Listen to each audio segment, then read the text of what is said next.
ನಮಸ್ಕಾರ. ನೀ ಬರೆದ ಕಾದಂಬರಿ ಯೂಟ್ಯೂಬ್ ಚಾನೆಲ್ಗೆ ತಮ್ಮೆಲ್ಲರಿಗೂ ಆತ್ಮೀಯವಾದ ಸ್ವಾಗತ. ಇದು ಒಮ್ಮೆ ಮನ್ನಿಸಲಾರೆಯ ಒಲವೇ ಕಥೆಯ 4ನೆಯ ಭಾಗ. ಮಾಂಗಲ್ಯ ಧಾರಣೆಯಾದ ನಂತರ ಮಧುಮಕ್ಕಳಿಬ್ಬರನ್ನೂ ಎಬ್ಬಿಸಿ ನಿಲ್ಲಿಸಿದ ಪುರೋಹಿತರು ವೇದ್ಯಾಳ ಸೀರೆಯ ಕೊಂಗಿಗೆ ಮೋಕ್ಷನ ಹೆಗಲ ಮೇಲಿನ ಧೋತಿಯನ್ನು ಬಿಗಿದರು. ಇಬ್ಬರೂ ಅಗ್ನಿಯ ಸುತ್ತ ಸಪ್ತಪದಿಯನ್ನು ತುಳಿದರು. ಅವನ ಕೈಯಿಂದಲೇ ಅವಳ ಕಾಲ್ಬೆರಳಿಗೆ ಕಾಲುಂಗುರವನ್ನು ತೊಡಿಸುವಂತೆ ಹೇಳಿದಾಗ ಮನಸ್ಸಿಲ್ಲದ ಮನಸ್ಸಿನಿಂದಲೇ ವೇದ್ಯಾಳ ಕಾಲನ್ನು ತನ್ನ ತೊಡೆಯ ಮೇಲೆ ಇಟ್ಟುಕೊಂಡು ಕಾಲುಂಗುರ ತೊಡಿಸಿದನು ಮೋಕ್ಷ್. ಹೀಗೆ ವಿರುದ್ಧ ದಿಕ್ಕಿನಲ್ಲಿದ್ದ ಎರಡು ಮನಸ್ಸುಗಳು ಎಲ್ಲ ಶಾಸ್ತ್ರಗಳನ್ನು ಗೊಂಬೆಗಳಂತೆ ಮಾಡಿ ಮುಗಿಸಿದರು. ಕೊನೆಯದಾಗಿ ಬೀಳ್ಕೊಡುಗೆ ಸಮಾರಂಭ. ದಯಾನಂದ್, ನಮ್ಮ ಮಗಳು ಇನ್ಮೇಲೆ ನಿಮ್ಮ ಮನೆಗೆ ಸೇರಿದವಳು. ನಿಮ್ಮ ಮೇಲಿನ ನಂಬಿಕೆಯಿಂದ ಅವಳನ್ನು ನಿಮ್ಮ ಮಡಿಲಿಗೆ ಹಾಕ್ತಿದ್ದೀವಿ. ಇನ್ನೂ ಚಿಕ್ಕ ವಯಸ್ಸು, ಏನಾದರೂ ಗೊತ್ತಿದ್ದೋ ಗೊತ್ತಿಲ್ಲದೇನೋ ತಪ್ಪು ಮಾಡಿದ್ರೆ ಕ್ಷಮಿಸ್ಬಿಡಿ ಎಂದರು ದಶರಥ್. ಎಷ್ಟೇ ಖಡಕ್ ಪೊಲೀಸ್ ಆದರೂ ಅವರು ಒಬ್ಬ ತಂದೆಯೇ ಅಲ್ಲವೇ? ನಾನು ಹೇಳಬೇಕಾಗಿರೋದನ್ನೆಲ್ಲ ಮದುವೆಗೆ ಮೊದಲೇ ಹೇಳಿದ್ದೀನಿ ಬೀಗ್ರೆ. ಮತ್ತೆ ಅದನ್ನು ಹೇಳ್ತಾ ಹೋದರೆ ನಾಟಕ ಅನಿಸುತ್ತೆ. ನೀವೇನೂ ಗಾಬರಿ ಪಡಬೇಡಿ, ನನ್ನ ಮಗಳು ಖುಷಿಯಾಗೇ ಇರ್ತಾಳೆ ಎಂದರು ದಯಾನಂದ್.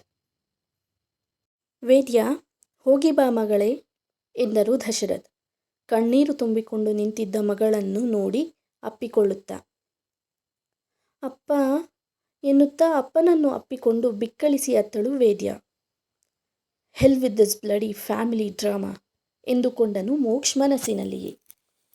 ಅಳಬೇಡ ವೇದು ಎಂದು ಅವಳ ಕಣ್ಣೀರು ಒರೆಸಿ ಸಮಾಧಾನಿಸಿ ಮೋಕ್ಷನತ್ತ ತಿರುಗಿದ ದಶರಥ್, ಅಳಿಯಂದ್ರೆ ಇನ್ಮೇಲೆ ಇವಳು ನಿಮ್ಮ ಜವಾಬ್ದಾರಿ. ಬಂಗಾರ ಇವಳು. ಈ ಬಂಗಾರನ ನಿಮ್ಮ ಕೈಲಿ ಇಡ್ತಿದ್ದೀನಿ, ಜತನವಾಗಿ ಜೋಪಾನ ಮಾಡಿ ಎಂದರು ಅವರು. ಮೋಕ್ಷ್ ಏನೂ ಮಾತನಾಡಲಿಲ್ಲ. ಅಣ್ಣನತ್ತ ನೋಡಿದಳು ವೇದ್ಯಾ. ಏ ರಾಕ್ಷಸಿ, ಅಳ್ಬೇಡ, ಪ್ರಳಯನೇ ಆಗುತ್ತೆ ನಿನ್ನ ಈ ಕಣ್ಣೀರಿನಿಂದ. ಎಷ್ಟೇ ನೋವನ್ನು ಮರೆಮಾಚಲು ಪ್ರಯತ್ನಿಸಿದರೂ ಶೌರ್ಯನಿಂದ ಇನ್ನೂ ಸಾಧ್ಯ ಆಗಲೇ ಇಲ್ಲ. ಕಣ್ಣೀರು ಅವನ ಕೆನ್ನೆಯ ಮೇಲೆ ಹರಿದೇ ಬಿಡ್ತು.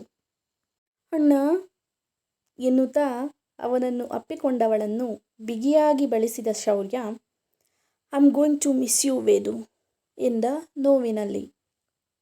ನಾನು ಕೂಡ ಅಣ್ಣ, ನಿನ್ನನ್ನು ಬಿಟ್ಟು ಹೋಗೋಕ್ಕೆ ಕಷ್ಟ ಆಗ್ತಿದೆ ಎಂದವಳು ಬಿಕ್ಕಳಿಸಿ ಅತ್ತಳು ವೇದ್ಯಾ. ತನ್ನನ್ನು ತಾನು ಸಮಾಧಾನಿಸಿಕೊಂಡು ಅವಳನ್ನು ದೂರ ಸರಿಸಿ, ಸಾಕು ಅತ್ತಿದ್ದು, ಏನೋ ಶಾಸ್ತ್ರಕ್ಕೆ ಒಂಚೂರು ಅಳೋಣ ಅಂತ ಅಂದ್ಕೊಂಡ್ರೆ ಇದ್ಯಾಕೋ ಜಾಸ್ತಿನೇ ಆಗೋಯ್ತು. ಸೀನ್ ತುಂಬ ಓವರ್ ಎಮೋಷ್ನಲ್ ಆಗೋಯ್ತು ಅಲ್ವಾ ವೇದು? ಎನಿಹೌ, ಈ ರಾಕ್ಷಸಿ ಕಾಟ ಇನ್ಮೇಲೆ ಇರೋದಿಲ್ಲ ಅಂತ ನನಗೆ ತುಂಬಾ ಖುಷಿ ಆಗ್ತಿದೆ ಎಂದನು ಅವಳನ್ನು ನಗಿಸಲೆಂದೇ ಶೌರ್ಯ. ಅಣ್ಣ, ಮೂತಿ ಉಬ್ಬಿಸಿ ಹೇಳಿದವಳ ಹಣೆಗೆ ಮಮತೆಯಿಂದ ಮುತ್ತಿಟ್ಟ ಶೌರ್ಯ, ಅಳ್ಬೇಡ ಗೊಂಬೆ, ಹೊಸ ಬದುಕಿನ ಹೊಸ್ತಿಲಿನಲ್ಲಿ ನಿಂತಿದೀಯ. ನಿನ್ನ ಬದುಕು ಸದಾ ಬಂಗಾರವಾಗಿರಲಿ, ಜಾಸ್ತಿ ನಗು ತುಂಬಿರಲಿ. ಏನೇ ಕಷ್ಟ ಆದರೂ ಈ ಅಣ್ಣನ ನೆನಪು ಮಾಡ್ಕೊ. ಆ ಕಷ್ಟಕ್ಕೂ ನಿನಗೂ ಅಡ್ಡವಾಗಿ ನಿಲ್ತಾನೆ ಇವನು. ನಗ್ನಗ್ತಾ ಹೋಗಿ ಬಾ ಎಂದು ಹೇಳಿ ಮೋಕ್ಷನತ್ತ ತಿರುಗಿದವನೇ, ಟೆಕ್ನಿಕಲಿ ಈಗ ನೀವು ನನಗೆ ಭಾವ ಒಂದೇ ಒಂದು ನಿಮಿಷ ಈ ಕಡೆಗೆ ಬರ್ತೀರಾ ಎಂದು ಭಾವನ ಕೈ ಹಿಡಿದು ಕರೆದುಕೊಂಡು ಹೋದನು ಶೌರ್ಯ. ಶೌರ್ಯನ ಜೊತೆಗೆ ಬಂದವ ಏನೂ ಮಾತನಾಡದೆ ನಿಂತಿದ್ದನು ಮೋಕ್ಷ್. ಭಾವ, ಮದುವೆಗೆ ಮುಂಚೆ ಈ ಮದುವೆ ಇಷ್ಟ ಇಲ್ಲ ಅಂತ ನನ್ನ ತಂಗಿಗೆ ನೀವು ಹೇಳಿದ್ದು ನನಗೆ ಗೊತ್ತಿದೆ. ಅಫ್ಕೋರ್ಸ್ ನಮಗೂ ಇಷ್ಟ ಇರಲಿಲ್ಲ. ನನ್ನ ಗೊಂಬೆನೇ ನಿಮ್ಮನ್ನು ಮೆಚ್ಕೊಂಡು ಮದುವೆ ಆದರೆ ಅದು ನಿಮ್ಮನ್ನೇ ಅಂತ ಹಠ ಮಾಡಿ ಬೇರೆ ಮದುವೆ ಆಗಿದ್ದಾಳೆ. ಯಾಕೆ? ಈ ಪ್ರಶ್ನೆನ ನಾವು ಕೇಳಲಿಲ್ಲ, ಅವಳು ಹೇಳಲಿಲ್ಲ. ಆದರೆ ಮದುವೆ ಆಯಿತು. ಮುಂದಿನ ಜೀವನ ನಿಮ್ಮ ಜೊತೆಗೆ. ಅವಳನ್ನು ಕಾಪಾಡೋದು ನಿಮ್ಮ ಕರ್ತವ್ಯ. ನನಗೆ ಬುದ್ಧಿ ಬಂದಾಗಿನಿಂದ ಅವಳ ಕಣ್ಣಲ್ಲಿ ನೀರು ಬಂದಿದೆ ಅಂದರೆ ಅದು ಕೇವಲ ಸಂತೋಷದ ಕಾರಣಕ್ಕೆ ಹೊರತು ದುಃಖಕ್ಕಲ್ಲ. ನಿಮ್ಮ ಕಾರಣದಿಂದ ಅವಳ ಕಣ್ಣಲ್ಲಿ ಆ ನೋವಿನ ಕಣ್ಣೀರು ನೋಡಬಾರ್ದು ಭಾವ ನಾನು. ಅದೊಂದನ್ನೇ ನಾನು ನಿಮ್ಮಲ್ಲಿ ಕೇಳ್ಕೊಳ್ಳೋದು. ನಿಮ್ಮ ಕುಡಿತದ ಅಭ್ಯಾಸ ಕೂಡ ನನಗೆ ಗೊತ್ತಿದೆ. ಅದೆಲ್ಲ ನನಗೆ ಬೇಡ.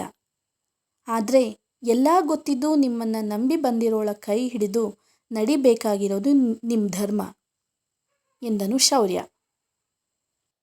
ಎಲ್ಲ ಗೊತ್ತಿದ್ದೇ ಮದುವೆ ಆಗಿದ್ದಾಳೆ ಅಂದಮೇಲೆ ಅದರ ಫಲನೂ ಅನುಭವಿಸೋಕೆ ರೆಡಿ ಆಗಿರಬೇಕು ಅಲ್ವಾ ಭಾವ? ರಾಗವೆಳೆಯುತ್ತಾ ತಣ್ಣನೆಯ ಧ್ವನಿಯಲ್ಲಿ ಹೇಳಿದನು ಮೋಕ್ಷ್. ಫಲ? ಹಾಗಂದ್ರೆ? ಏನೂ ಅರ್ಥವಾಗದೆ ಕೇಳಿದನು ಶೌರ್ಯ. ಅಯ್ಯೋ, ಏನು ಭಾವ ನೀವು?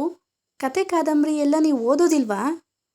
ಇಷ್ಟ ಇಲ್ಲದೆ ಮದುವೆ ಆದಮೇಲೆ ಗಂಡ ಹೆಂಡತಿಗೆ ಕಾಟ ಕೊಡೋದು, ಅಳಿಸೋದು, ಇದೆಲ್ಲ ಎಕ್ಸೆಟ್ರಾ ಎಕ್ಸೆಟ್ರಾ ಎಂದನು ಮೋಕ್ಷ್ ತಣ್ಣಗೆ ನಗುತ್ತಾ. ಮೋಕ್ಷನ ಮಾತು ಕೇಳಿದ ಶೌರ್ಯ ನಗುತ್ತಾ, ದಯಾನಂದ್ ಅಂಕಲ್ ಹೇಳ್ತಿದ್ರು ನಿಮ್ಮ ಕತೆ ಕಾದಂಬರಿ ಪ್ರೀತಿ ಬಗ್ಗೆ. ಈ ಕತೆ ಕಾದಂಬರಿ ಎಲ್ಲ ಓದಿ ಟೈಮ್ ಪಾಸ್ ಮಾಡೋಕ್ಕಷ್ಟೇ ಬಾವ, ಜೀವನದಲ್ಲಿ ಅಳವಡಿಸಿಕೊಳ್ಳೋಕ್ಕಲ್ಲ. ಓಕೆ, ನಿಮ್ಮ ರೂಟಲ್ಲೇ ಬರ್ತೀನಿ. ಕತೆ ಕಾದಂಬರಿಯಲ್ಲಿ ಜಗಳ ಮಾಡೋ ಹುಡುಗನಿಗೆ ಜಗಳದ ಮಧ್ಯೆಯೇ ಲವ್ ಆಗುತ್ತಲ್ಲ, ಆ ಎಪಿಸೋಡ್ಸ್ ನಿಮ್ಮ ಲೈಫಲ್ಲೂ ಬಂದರೆ? ಪ್ರಶ್ನಾರ್ಥಕವಾಗಿ ನಗುತ್ತಾ ಕೇಳಿದ ಶೌರ್ಯನನ್ನು ನೋಡಿದ ಮೋಕ್ಷ್, ಚಾನ್ಸೇ ಇಲ್ಲ ಬಾಸ್ ಎಂದನು ಭರವಸೆಯಿಂದ.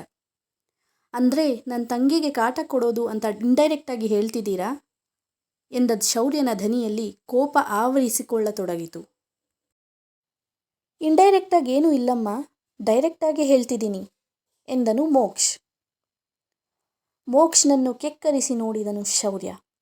ಹೃದಯವನ್ನು ಬಗೆದು ಬಿಡುವಂತಹ ತೀಕ್ಷ್ಣವಾದ ನೋಟವದು. ಹಾಗೇನಾದರೂ ಆಗಿ ನನ್ನ ತಂಗಿ ಏನಾದರೂ ಅಣ್ಣ ಅಂತ ಒಂದೇ ಒಂದು ಸಾರಿ ದುಃಖ ಹೊತ್ತು ನನ್ನ ಕಣ್ಮುಂದೆ ಬಂದ್ಲೋ, ಅವತ್ತು ನಿಮ್ಮ ಗ್ರಹಚಾರ ಕೆಟ್ಟಿದೆ ಅಂತಲೇ ಅರ್ಥ. ಅದೇ ನೋಟ ಹೊತ್ತು ಕೋಪದಿಂದ ಹೇಳಿದನು ಶೌರ್ಯ. ಏನು ಮಾಡ್ತೀರಾ? ಅವನ ನೋಟಕ್ಕೆ ನೋಟ ಬೆಸೆದು ಕೇಳಿದನು ಮೋಕ್ಷ್. ನೋಡಿ ಬಾವ, ನಮ್ಮಪ್ಪ ಮಾತ್ರನೇ ಎನ್ಕೌಂಟರ್ ಸ್ಪೆಷಲಿಸ್ಟ್ ಆಗಿರಬಹುದು, ಆದರೆ ಶೂಟಿಂಗ್ ನನಗೂ ಬರುತ್ತೆ. I too have my own licensed gun ಎಂದನು ತಣ್ಣಗೆ ಶೌರ್ಯ. ಓಹ್ ರಿಯಲಿ? ವ್ಯಂಗ್ಯವಾಗಿ ಹೇಳಿ ಏನು ಬೆದರಿಕೆ ಆಗ್ತಿದ್ದೀರಾ ಎಂದನು ಮೋಕ್ಷ್. ಇಲ್ಲ, ಎಚ್ಚರಿಕೆ ಕೊಡ್ತಿದ್ದೀನಿ ಎಂದನು ಶೌರ್ಯ. ಈಗಾಗಲೇ ನೀವು ಹೇಳ್ದಂತೆ ಅವಳೀಗ ನನ್ನ ಹೆಂಡತಿ ನನ್ನ ಇಷ್ಟ. ಎಲ್ಲರೂ ಸೇರಿ ಅವಳನ್ನು ನನಗೆ ಕಟ್ಟಿದ್ದೀರಾ ಅಲ್ವಾ? ಇನ್ಮೇಲೆ ನಮ್ಮಿಬ್ಬರ ನಡುವೆ ಏನೇ ಇದ್ದರೂ ಅದು ನಮ್ಮ ಪರ್ಸ್ನಲ್ ವಿಷಯ. ಅದರೊಳಗೆ ನೀವು ತಲೆ ಹಾಕೋದು ನಾನು ಸಹಿಸೋದಿಲ್ಲ, ನನಗಿಷ್ಟನೂ ಇಲ್ಲ. ಈ ಬೆದರಿಕೆ ಎಲ್ಲ ನನ್ನ ಮುಂದೆ ಬೇಡ ಬಾವ ಎಂದು ಎಚ್ಚರಿಕೆಯ ದನಿಯಲ್ಲಿ ಖಾರವಾಗಿ ಹೇಳಿ, ನಿಮ್ಮ ಮಾತು ಮುಗ್ದಿದ್ರೆ ನಾನು ಹೋಗ್ತೀನಿ, ನನ್ನ ಹೆಂಡತಿ ಕಾಯ್ತಾ ಇರ್ತಾಳೆ ಅಲ್ಲಿ ನನಗೋಸ್ಕರ ಎಂದು ವ್ಯಂಗ್ಯವಾಗಿ ಹೇಳಿ ದಾಪುಗಾಲಿಟ್ಟು ಹೋದನು ಮೋಕ್ಷ್. ಶೌರ್ಯ ಕೂಡ ವಿಧಿಯಿಲ್ಲದೆ ಅವನ ಹಿಂದೆಯೇ ಹೋದ. ಏನೋ ಮೋಕ್ಷ್, ಇಷ್ಟು ಬೇಗ ನಿನ್ನ ಭಾವನವರ ಜೊತೆ ಸೀಕ್ರೆಟ್ ಮಾತಾಡೋಷ್ಟು ಇಂಪ್ರೂವ್ ಆಗೋಯ್ತಾ ನಿನ್ನ ಹೆಂಡತಿ ಮನೆ ಬಾಂಡಿಂಗ್? ಹಿಹಿಹಿ ಎಂದು ನಗುತ್ತಾ ಗೆಳೆಯನ ಭುಜ ಬಳಿಸಿ ಕೇಳಿದ ಏಕಾಂತ್ನನ್ನು ಎತ್ತಿ ಬಿಸಾಡಲೇ ಎಂದುಕೊಂಡನು ಮೋಕ್ಷ್. ಏಕ್, ಸುಮ್ಮನೆ ಇದ್ಬಿಡೋ, ರೇಗ್ಸಿದ್ರೆ ಎಲ್ಲರ ಮುಂದೆ ಜಾಡ್ಸೋದ್ಬಿಡ್ತೀನಿ ಎಂದನು ಕೋಪದಲ್ಲಿ ಮೋಕ್ಷ್. ಏನು ಜಾಡ್ಸಿ ಓದಿತೀಯಾ? ನೀನ್ಯಾವಾಗಲೋ ಕತ್ತೆ ವಂಶಕ್ಕೆ ಸೇರಿಕೊಂಡೆ ಇಂದ ಏಕಾಂತ್ನ ಮಾತಿಗೆ ಹಣೆಯುಜ್ಜಿಕೊಂಡು, ಮಗ್ನೇ ಕೊಂದಾಗ್ಬಿಡ್ತೀನಿ ಕಣೋ ನಿನ್ನನ್ನು ಎಂದನು ಮೋಕ್ಷ್ ಕಿರಿಕಿರಿಯಲ್ಲಿ. ನನ್ನನ್ನು ಕೊಲ್ಲೋದಿರಲಿ, ನಿಮ್ಮ ಮಾವ ಕೂಗ್ತಿದ್ದಾರೆ ನೋಡು ಎಂದನು ಏಕಾಂತ್ ನಗುತ್ತಾ. ವೇದ್ಯಾಳ ಕೈ ಹಿಡಿದು ಅವನ ಕೈಯಲ್ಲಿ ಕೊಡುತ್ತಾ, ಜೋಪಾನಾಳಿ ಅಂದರೆ ಎಂದರು ದಶರಥ್. ಮೋಕ್ಷ್ ಏನೂ ಮಾತನಾಡಲಿಲ್ಲ. ಬೀಗ್ರೆ, ಮನೆ ತುಂಬಿಸ್ಕೊಳ್ಳೋಕೆ ಟೈಮ್ ಆಗುತ್ತೆ, ಈಗ ನಾವೆಲ್ಲ ಹೊರಡ್ತೀವಿ, ನಾಳೆ ನವ ಮದುಮಕ್ಕಳನ್ನು ನಿಮ್ಮ ಮನೆಗೆ ಕಳಿಸ್ಕೊಡ್ತೀವಿ ಎಂದರು ದಯಾನಂದ್ ವಿನಯವಾಗಿ. ಎಲ್ಲರಿಂದ ಬೀಳ್ಕೊಂಡು ಅಳುತ್ತಲೇ ಕಾರೇರಿ ಕುಳಿತಳು ವೇದ್ಯ ಮೋಕ್ಷನೊಟ್ಟಿಗೆ. ಕಾರು ಹತ್ತುವವರೆಗೂ ಅವಳ ಕೈ ಹಿಡಿದಿದ್ದ ಮೋಕ್ಷ್ ಕಾರು ಮೂವಾದೊಡನೆ ಇನ್ನೇನು ಅವಳ ಕೈಯನ್ನು ಒದರಿ ಬಿಡಬೇಕು ಎಂದುಕೊಳ್ಳುತ್ತಿರುವಾಗಲೇ ಅವಳೇ ಅವನ ಕೈಯಿಂದ ತನ್ನ ಕೈಯನ್ನು ಜೋರಾಗಿ ಬಿಡಿಸಿಕೊಂಡು ಅವನಿಂದ ದೂರ ಸರಿದು ಕಿಟಕಿಗೆ ಆತು ಕೂತುಬಿಟ್ಟಳು. ಮೋಕ್ಷ್ ದೀರ್ಘವಾಗಿ ಅವಳನ್ನೇ ನೋಡಿದ. ಅವಳು ಮಾತ್ರ ತನಗೂ ಅವನಿಗೂ ಸಂಬಂಧವೇ ಇಲ್ಲವೆಂಬಂತೆ ಎತ್ತಲೋ ನೋಡುತ್ತಾ ಕುಳಿತಿದ್ದಳು. ಮನೆಯವರನ್ನು ಬಿಟ್ಟು ಬಂದ ನೋವು ಅವಳ ಕಣ್ಣಲ್ಲಿನ್ನೂ ಹಾಗೆಯೇ ಇತ್ತು. ಬೆಂಗಳೂರಿನ ಟ್ರಾಫಿಕ್ ದಾಟಿ ಕಾರು ಮನೆಗೆ ಬರುವ ವೇಳೆಗೆ ಸಮಯ ಮಧ್ಯಾಹ್ನ 2 ಗಂಟೆಯಾಗಿತ್ತು. ಮದುವೆಯ ಓಡಾಟದ ಸುಸ್ತಿಗೆ ತಂಪಾಗಿ ಬೀಸುತ್ತಿದ್ದ ಗಾಳಿಗೆ ಮೈಯೊಡ್ಡಿ ಮಲಗಿ ನಿದ್ರಿಸಿಬಿಟ್ಟಿದ್ದಳು ವೇದ್ಯ. ಕಾರಿನಿಂದ ಇಳಿದ ಏಕಾಂತ್ ನಿದ್ರಿಸುತ್ತಿದ್ದ ವೇದ್ಯಾಳನ್ನು ನೋಡಿ ಮೋಕ್ಷನತ್ತ ತಿರುಗಿ, ಲೋ ಮಗ, ಅತ್ಗೆನ ಎಬ್ಸಿ ಜೊತೆಲಿ ಕರ್ಕೊಂಡು ಬಾರೋ ಎಂದನು. ಹಾಂ, ನಿಮ್ಮತ್ಗೆ ಅಲ್ವಾ, ನೀನೇ ಎಬ್ಸಿ ಕರ್ಕೊಂಡು ಹೋಗು, ಬೇಕಾದರೆ ತಲೆ ಮೇಲೆ ಹೊತ್ಕೊಂಡು ಹೋಗು ಎಂದು ಸಿಡುಕುತ್ತಾ ಅಲ್ಲಿಂದ ಹೊರಡುವವನಿದ್ದ ಅವನನ್ನು ತಡೆದ ಸುಭದ್ರ, ಮೋಕ್ಷ್, ನಿನ್ನ ಹೆಂಡತಿ ಜೊತೆಗೇನೆ ಬರಬೇಕು, ಅವಳಿಲ್ಲ ಅಂದರೆ ನಿನಗೆ ಮನೆಯೊಳಗೆ ಬರೋಕೆ ಬಿಡೋದಿಲ್ಲ, ನಿನ್ನನ್ನೇ ನಂಬಿ ಬಂದಿದ್ದಾಳವಳು, ಹೊಸ ಜಾಗದಲ್ಲಿ ನೀನು ಅವಳಿಗೆ ಧೈರ್ಯ ಕೊಡಬೇಕು ಎಂದು ಹೇಳಿ ಏಕಾಂತ್ನತ್ತ ತಿರುಗಿದ ಸುಭದ್ರ, ಏಕಾಂತ್, ಲಗೇಜೆಲ್ಲ ತಗೊಂಡು ನಡಿ ನೀನು, ಅವನ ಹೆಂಡತಿನ ಎಬ್ಸಿ ಕರ್ಕೊಂಡು ಬರ್ತಾನವನು ಎನ್ನುತ್ತಾ ಎಲ್ಲರನ್ನೂ ಕರೆದುಕೊಂಡು ಹೊರಟರು. ವಾಟ್ ದ ಹೆಲ್, ನನ್ನ ಮನೆಗೆ ಹೋಗೋಕೆ ಇವಾಗ ಬಂದಿರೋ ಇವಳ ರೆಕಮೆಂಡೇಶನ್ ಬೇಕಾ? ಒಂದೇ ದಿನಕ್ಕೆ ನನ್ನ ಐಡೆಂಟಿಟಿ ಕಿತ್ಕೊಂಡ್ಬಿಟ್ಲು ರಾಕ್ಷಸಿ, ಇವಳಿಗೆ ಮುಂದೆ ಇದೆ ಮಾರಿ ಹಬ್ಬ ಎಂದುಕೊಂಡವ ಮಲಗೇ ಇದ್ದವಳನ್ನು ಕೆಕ್ಕರಿಸಿ ನೋಡಿದನು ಮೋಕ್ಷ್. ಇಷ್ಟು ಜನ ಮಾತನಾಡಿ ಹೋದರೂ ಇವಳಿನ್ನೂ ಮೈ ಮೇಲೆ ಪ್ರಜ್ಞೆ ಇಲ್ಲದೆ ನಿದ್ದೆ ಮಾಡ್ತಿದ್ದಾಳೆ. ಕುಂಭಕರ್ಣಿ, ಈ ಮಹಾರಾಣಿನ ನಾನೆಬ್ಸಿ ಕರ್ಕೊಂಡು ಹೋಗಬೇಕಾ? ಬುಲ್ಶಿಟ್ ಎಂದವನೇ ಕಾರಿನ ಬಾಗಿಲನ್ನು ತೆಗೆದು ಬೇಕೆಂದೇ ಜೋರಾಗಿ ಭಟ್ ಎಂದು ಶಬ್ದ ಮಾಡುತ್ತಾ ಮುಚ್ಚಿದನು. ಆ ಶಬ್ದಕ್ಕೆ ಒಮ್ಮೆಲೆಯೇ ಬೆಚ್ಚಿ ಬೆದರಿ ಕಣ್ಣು ಬಿಟ್ಟಳು ವೇದ್ಯ. ತಾನು ಎಲ್ಲಿದ್ದೀನಿ ಎಂದು ಅರಿವಾಗಲು ಕ್ಷಣಗಳೇ ಬೇಕಾಯಿತು ಅವಳಿಗೆ. ಮಹಾರಾಣಿ ಥರ ಪೋಸ್ ಕೊಟ್ಟಿದ್ದು ಸಾಕು, ಎದ್ದು ಇಳಿದು ನಡಿ. ಹೇಳ್ದೆ ಕೇಳದೆ ನನ್ನ ಲೈಫಿಗೆ ವಕ್ರಿಸ್ಕೊಂಡಿರೋಳಿಗೆ ನಮ್ಮ ಮನೆಗೆ ಬರೋಕ್ಕೆ ಸಪ್ರೇಟಾಗಿ ವೆಲ್ಕಮ್ ಮಾಡಬೇಕಾಗಿಲ್ಲ ಅನಿಸುತ್ತೆ ಎಂದನು ಮೋಕ್ಷ್ ಕೋಪದಲ್ಲಿ. ಒರಟಾಗಿ ಮಾತನಾಡಿ ಅಲ್ಲಿಂದ ನಡೆದವನ ಹಿಂದೆಯೇ ಕಾರಿನಿಂದ ಇಳಿದು ಹೆಜ್ಜೆ ಹಾಕಿದಳು ವೇದ್ಯ. ಈ ಮನೆಯಲ್ಲಿ ತನ್ನ ಬದುಕಿನ ಸ್ಪಷ್ಟ ಚಿತ್ರಣ ದೊರಕುತ್ತಿತ್ತು ಅವಳಿಗೆ. ಮೋಕ್ಷ್, ಹೆಂಡತಿ ಕೈ ಹಿಡ್ಕೊಂಡು ಜೊತೆಗೆ ಕರ್ಕೊಂಡು ಬಾರೋ ಅಂದರೆ ಅವಳನ್ನು ಹಿಂದೆ ಬಿಟ್ಟು ಒಬ್ಬನೇ ಬರ್ತಿದೀಯಲ್ಲೋ ಎಂದ ಅಜ್ಜಿಯನ್ನು ಸುಟ್ಟು ಬಿಡುವಂತೆ ನೋಡಿದನು ಮೋಕ್ಷ್. ಆದರೂ ಸುಮ್ಮನಾಗಲಿಲ್ಲ ಸುಭದ್ರ. ಒಬ್ಬನೇ ಹೆಂಗಂದ್ರೆ ಹಂಗೆ ಬರೋಕೆ ನೀನು ಗುಂಡ್ರುಗೋವಿ ಅಲ್ಲ, ಅವಳನ್ನು ಮರ್ಯಾದೆಯಾಗಿ ಕೈ ಹಿಡಿದು ಕರ್ಕೊಂಡು ಬರೋಗು, ತಾವೇನೂ ಕಡಿಮೆ ಇಲ್ಲ ಎಂಬಂತೆ ಹೇಳಿದರು ಸುಭದ್ರ. ನಿನ್ನ ಹಾರ್ಟ್ ಪ್ರಾಬ್ಲಮ್ ನನ್ನ ಮದುವೆ ಆದ ಕೂಡಲೇ ಸರಿ ಹೋಗ್ಬಿಡ್ತು ಅಲ್ವಾ ಅಜ್ಜಿ? ತಾಳಿ ಕಟ್ಟೋ ಟೈಮಲ್ಲಿ ಇನ್ನೇನು ಹೋಗೇ ಬಿಡ್ತೀಯ ಅಂದ್ಕೊಂಡೆ. ನೀನೆಲ್ಲಿ ಹೋಗ್ತೀಯ? ನನ್ನ ಜೀವನನ ಬೆಂಕಿಗೆ ತಳ್ಳಿ ಮಜಾ ತಗೊಂಡೇ ನೀನು ಹೋಗೋದು. ಕಾಗೆ ಮುದುಕಿ ನಿಂಗಿದೆ ಕಣೆ.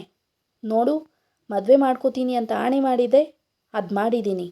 ಈಗೇನಾದರೂ ಅವಳು ಕೈ ಹಿಡ್ಕೋ ಕಾಲು ಹಿಡ್ಕೋ ಅಂತ ಹಠ ಮಾಡಿದ್ರೆ ಕೊಂದ್ಬಿಡ್ತೀನಿ ನಿನ್ನನ್ನು ಎಂದು ಅಜ್ಜಿಯ ಕುತ್ತಿಗೆಯನ್ನು ಹಿಚುಕುವಂತೆ ಮಾಡಿ ಒಳಗೆ ಹೋಗಲು ಮುಂದಾದನು ಮೋಕ್ಷ್. ಮೋಕ್ಷ್, ಏನಾಗಿದೆ ನಿಂಗೆ? ಅಲ್ಲೇ ನಿಂತ್ಕೋ ಗದರಿದರು ವಾಸುದೇವ್. ತಾತ, ಮದುವೆ ಎಲ್ಲ ಆಯ್ತಲ್ಲ, ಇನ್ನೇನು ನಿಮ್ಮದು? ಅಸಮಾಧಾನದಿಂದ ಕೇಳಿದನು ಮೋಕ್ಷ್. ಏನೋ ಎಲ್ಲ ಆಯಿತು, ಇನ್ನೂ ಬೇಕಾದಷ್ಟು ಶಾಸ್ತ್ರಗಳಿದೆ. ಸುಮ್ಮನೆ ಬಾಗಿಲಿನಿಂದ ಆಚೆ ನಿಂತ್ಕೋ. ನಿಂಗೂ ನಿನ್ನ ಹೆಂಡತಿಗೂ ಆರತಿ ಎತ್ತಿದ ಮೇಲೇ ನಿನ್ನ ಮನೆಯೊಳಗೆ ಬರಬೇಕು. ಹಂಗೆ ಗೂಳಿ ನುಗ್ದಂಗೆ ನುಗ್ಗಿದ್ರೆ ಕಾಲು ಕತ್ತರಿಸಾಕ್ಬಿಡ್ತೀನಿ ಗುಡುಗಿದರು Vasu. Shut man, what the hell is this? This is too much ಸಿಡುಕಿದನು ಮೋಕ್ಷ್. ಟೂ ಮಚ್ಚೂ ಇಲ್ಲ, 3 ಮಚ್ಚೂ ಇಲ್ಲ, ಸುಮ್ಮನೆ ನಿಂತ್ಕೋ ಎಂದವರೇ ತಮ್ಮ ಮಗಳನ್ನು ಕರೆದು ನವಮಧುಮಕ್ಕಳಿಗೆ ಆರತಿ ಮಾಡಿ ಮನೆ ತುಂಬಿಸಿಕೊಳ್ಳಲು ಹೇಳಿದರು ವಾಸು. ದಯಾನಂದ್ ಅವರ ತಂಗಿ ದಾಮಿನಿ ಮೋಕ್ಷನ ಸೋದರತ್ತೆ. ಸಿಡಿಮಿಡಿಗುಟ್ಟುತ್ತಲೇ ನಿಂತನು ಮೋಕ್ಷ್. ಆರತಿ ಬೆಳಗಿದ ಮೇಲೆ ಸೇರುದ್ದು ಬಲಗಾಲಿಟ್ಟು ಮನೆ ಪ್ರವೇಶಿಸಿದಳು ವೇದ್ಯ. ದೇವರ ಮುಂದೆ ದೀಪ ಬೆಳಗಿ ತನ್ನ ಮುಂದಿನ ಜೀವನಕ್ಕೆ ಒಳ್ಳೆಯದಾಗಲಿ ಎಂದು ಮನವಿ ಇಟ್ಟಳು. ಮೋಕ್ಷನ ತಾಯಿ ಜಾನಕಿಯವರ ಫೋಟೋ ಎದುರು ನಿಲ್ಲಿಸಿ ಇಬ್ಬರಿಗೂ ಆಶೀರ್ವಾದ ಪಡೆಯಲು ಹೇಳಿದರು ಸುಭದ್ರ. ಎಲ್ಲ ಮುಗಿದ ಮೇಲೆ, ಅಜ್ಜಿ ಇನ್ನೂ ಇಷ್ಟೇ, ಇನ್ನೇನೂ ಹೇಳಬೇಡ ನನಗೆ, ಒಂದು ವೇಳೆ ಹೇಳಿದ್ರೆ ನಿಜ ಸಾಯಿಸ್ಬಿಡ್ತೀನಿ ಎನ್ನುತ್ತಾ ಅಲ್ಲಿಂದ ದಡದಡನೆ ನಡೆದು ಹೋದನು ಮೋಕ್ಷ್. ವೇದ್ಯಾಳ ಬಳಿ ಬಂದ ಸುಭದ್ರ, ಮನಸ್ಸು ಕೆಡಿಸ್ಕೊಳ್ಬೇಡಮ್ಮ, ಅವನು ಸ್ವಲ್ಪ ಮುಂಗೋಪಿ, ನೀನೇ ಅವನನ್ನು ಬದಲಾಯಿಸಬೇಕು. ಹೋಗು, ಸ್ವಲ್ಪ ಹೊತ್ತು ರೆಸ್ಟ್ ಮಾಡು ಎಂದವರೇ, ಇದೀಶಾ, ವೇದ್ಯಾನ ನಿನ್ನ ರೂಮ್ಗೆ ಕರ್ಕೊಂಡು ಹೋಗು, ಮೇಕಪ್ ತೆಗೆಯೋಕ್ಕೆ ಸಹಾಯ ಮಾಡು ಎಂದು ಮೊಮ್ಮಗಳನ್ನು ಕೂಗಿ ಹೇಳಿದರು ಸುಭದ್ರ. ಇದಿಶಾ ದಾಮಿನಿಯವರ ಮಗಳು. ಸರಿ ಅಜ್ಜಿ ಎನ್ನುತ್ತಾ ಅವಳನ್ನು ಕರೆದುಕೊಂಡು ಕೋಣೆಯತ್ತ ನಡೆದಳು ಇದಿ. ಅದೇ ದಿನ ಮೊದಲ ರಾತ್ರಿಯನ್ನು ಕೂಡ ಏರ್ಪಡಿಸಿದ್ದರು. ಅಜ್ಜಿಯ ಮಾತಿನಂತೆ ಕೈಯಲ್ಲಿ ಹಾಲು ಹಿಡಿದು ಮೊದಲ ಬಾರಿಗೆ ಅವನ ಕೋಣೆ ಹೊಕ್ಕವಳ ಮೈಯಲ್ಲೆಲ್ಲ ನಡುಕ. ಎದೆಬಡಿತ ಜೋರಾಗಿತ್ತು, ಉಸಿರಾಟದ ವೇಗ ಕೂಡ ಹೆಚ್ಚಾಗಿತ್ತು. ಏಕಾಂತದಲ್ಲಿ ಅಪರಿಚಿತನ ಎದುರು ಹೇಗೆ ಎಂಬ ಪ್ರಶ್ನೆ ಮೂಡಿ ಮೈಯೆಲ್ಲ ತಣ್ಣಗಾಗಿತ್ತು. ಅವಳನ್ನೇ ನುಂಗುವಂತೆ ನೋಡಿದ ಮೋಕ್ಷನ ಕೈಯಲ್ಲಿದೆ ಬಿಯರ್ ಬಾಟಲ್. ಎದ್ದು ಒಂದೊಂದೇ ಹೆಜ್ಜೆ ಇಟ್ಟು ಅವಳ ಬಳಿಗೆ ನಡೆದನು. ಅವಳೆದೆ ಡಮರುಗವಾಗುತ್ತಿತ್ತು. ಮುಂದೇನಾಗಲಿದೆ ನೋಡೋಣ ಮುಂದಿನ ಸಂಚಿಕೆಯಲ್ಲಿ.